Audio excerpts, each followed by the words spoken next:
And in a very competitive world, that really is a calling card, because I can tell you, as one who employs a lot of people, when I see Harvard, I sit up a little straighter and say, where is he or she? Bring them in. It's an impressive calling card that can lead to even more impressive bullets in the years ahead. Lawyer, senator, CEO, scientists, physicists, winners of Nobel and Pulitzer Prizes, or late-night talk show host. But the challenge of life, I have found, is to build a resume that doesn't simply tell a story about what you want to be, but it's a story about who you want to be. It's a resume that doesn't just tell a story about what you want to accomplish, but why. A story that's not just a collection of titles and positions, but a story that's really about your purpose. Because when you inevitably stumble and find yourself stuck in a hole, that is the story that will get you out. What is your true calling? What is your dharma? What is your purpose?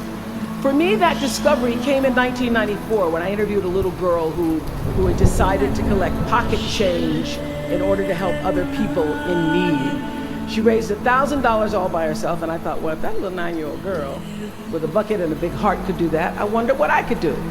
So I asked for our viewers to take up their own change collection, and in 1 month, just from pennies and nickels and dimes, we raised more than $3 million that we used to send one student from every state in the United States to college. That was the beginning of the Angel Network. And so what I did was I simply asked our viewers, do what you can wherever you are, from wherever you sit in life. Give me your time or your talent, your money if you have it, and they did. Extend yourself in kindness to other human beings wherever you can. And together we built 55 schools in 12 different countries and restored nearly 300 homes that were devastated by Hurricanes Rita and Katrina. So the Angel Network, I've been on the air for a long time, but it was the Angel Network that actually focused my internal GPS. It helped me to decide that I wasn't just gonna be on TV every day, but that the goal of my shows, my interviews, my business, my philanthropy, all of it, whatever ventures I might pursue, would be to make clear that what unites us is ultimately far more redeeming and compelling than anything that separates me. Because what had become clear to me, and I want you to know, it isn't always clear in the beginning, because as I said, I've been on television since I was 19 years old. But around 94, I got really clear. So don't expect the clarity to come all at once, to know your purpose right away. But what became clear to me was that I was here on earth to use television and not be used by it. To use television to illuminate the transcendent power of our better angels. So this Angel Network, it didn't just change the lives of those who were helped, but the lives of those who also did the helping. It reminded us that no matter who we are, or what we look like, or what we may believe, it is both possible and, more importantly, it becomes powerful to come together in common purpose and common effort. I saw something on the Bill Maher show recently that so reminded me of this point. It was an interview with David and Francine Wheeler. They lost their 7-year-old son, Ben, in the Sandy Hook tragedy. And even though gun safety legislation to strengthen background checks had just been voted down in Congress at the time that they were doing this interview, they talked about how they refused to be discouraged. Francine said this, she said, "Our hearts are broken, but our spirits are not. I'm gonna tell them what it's like to find a conversation about change that is love, and I'm gonna do that without fighting them." And then her husband David added this, You simply cannot demonize or vilify someone who doesn't agree with you, because the minute you do that, your discussion is over, and we cannot do that any longer. The problem is too enormous. There has to be some way that this darkness can be banished with light. In our political system and in the media, we often see the reflection of a country that is polarized, that is paralyzed, and is self-interested. And yet, I know you know the truth.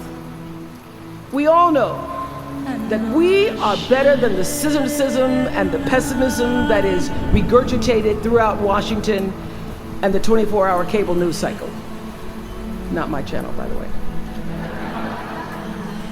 We understand that the vast majority of people in this country believe in stronger background checks because they realize that we can uphold the Second Amendment and also reduce the violence that is robbing us of our children. They don't have to be incompatible.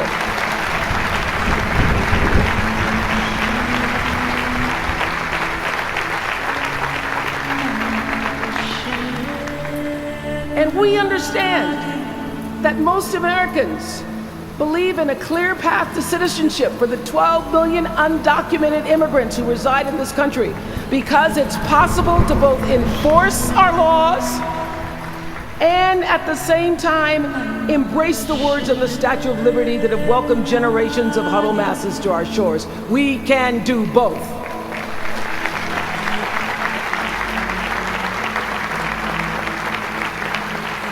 And we understand, I know you do because you went to Harvard, that people from both parties and no party believe that indigent mothers and families should have access to healthy food and a roof over their heads and a strong public education. Because here in the richest nation on earth, we can afford a basic level of security and opportunity. So the question is, what are we going to do about it? Really, what are you going to do about it? Maybe you agree with these beliefs, maybe you don't. Maybe you care about these issues, or maybe there are other challenges that you, class of 2013, are passionate about.